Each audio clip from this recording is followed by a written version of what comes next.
Chapter 5. Ashes.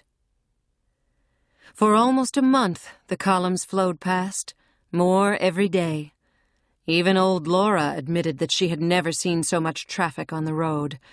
From time to time a lone messenger on horseback rode against the tide, galloping towards the north, but always alone. After a time everyone knew there would be no reinforcements.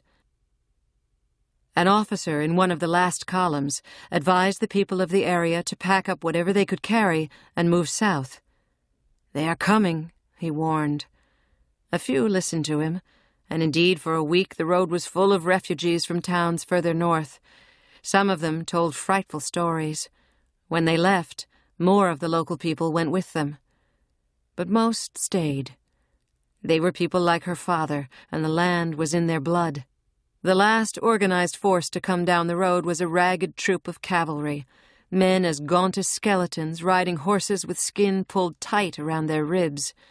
They thundered past in the night, their mounts heaving and foaming, and the only one to pause was a pale young officer who reined his mount up briefly and shouted, "Go! Go! They are burning everything!" Then he was off after his men. The few soldiers who came after were alone, or in small groups.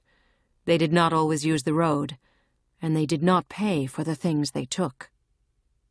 Then, no one came at all. The road was deserted. The innkeeper claimed he could smell ashes when the wind blew from the north. He packed up his family and went south. Terry was distraught. Jeff was wide-eyed and anxious and only a bit frightened. He asked 1,000 questions about the enemy and practiced at being a warrior. Their father went about his labors busy as ever. War or no war, he had crops in the field. He smiled less than usual, however, and he began to drink, and Adara often saw him glancing up at the sky while he worked. Adara wandered the fields alone, played by herself in the damp summer heat, and tried to think of where she would hide if her father tried to take them away. Last of all, the king's dragon riders came, and with them, Hal. There were only 4 of them. Adara saw the first one, and went and told her father, and he put his hand on her shoulder, and together they watched it pass, a solitary green dragon with a vaguely tattered look. It did not pause for them. 2 days later 3 dragons flying together came into view, and one of them detached itself from the others and circled down to their farm while the other 2 headed south. Uncle Hal was thin and grim and sallow-looking. His dragon looked sick. Its eyes ran, and one of its wings had been partially burned, so it flew in an awkward, heavy manner, with much difficulty. "Now will you go?" Hal said to his brother in front of all the children. "No, nothing has changed." Hal swore. "They will be here within 3 days," he said. "Their dragon riders may be here even sooner." "Father, I'm scared," Terry said. He looked at her, saw her fear, hesitated, and finally turned back to his brother. "I am staying. But if you would, I would have you take the children." Now it was Hal's turn to pause. He thought for a moment, and finally shook his head. "I can't, John.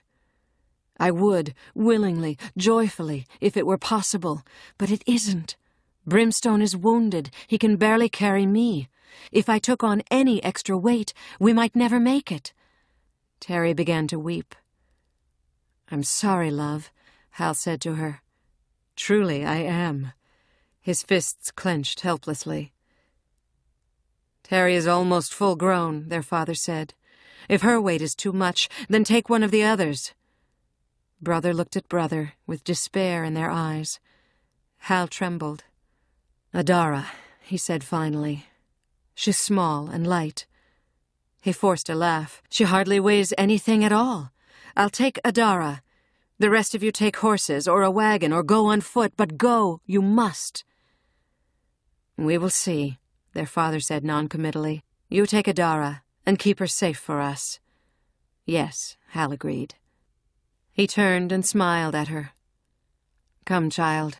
Uncle Hal is going to take you for a ride on Brimstone." Adara looked at him very seriously. "No," she said. She turned and slipped through the door and began to run. They came after her, of course, Hal and her father and even Jeff. But her father wasted time standing in the door, shouting at her to come back, and when he began to run he was ponderous and clumsy, while Adara was indeed small and light and fleet of foot. Hal and Jeff stayed with her longer, but Hal was weak, and Jeff soon winded himself, though he sprinted hard at her heels for a few moments. By the time Adara reached the nearest wheat field, the three of them were well behind her. She quickly lost herself amid the grain, and they searched for hours in vain while she made her way carefully towards the woods. When dusk fell, they brought out lanterns and torches and continued their search. From time to time she heard her father swearing, or Hal calling out her name. She stayed high in the branches of the oak she had climbed, and smiled down at their lights as they combed back and forth through the fields. Finally she drifted off to sleep, dreaming about the coming of winter, and wondering how she would live until her birthday.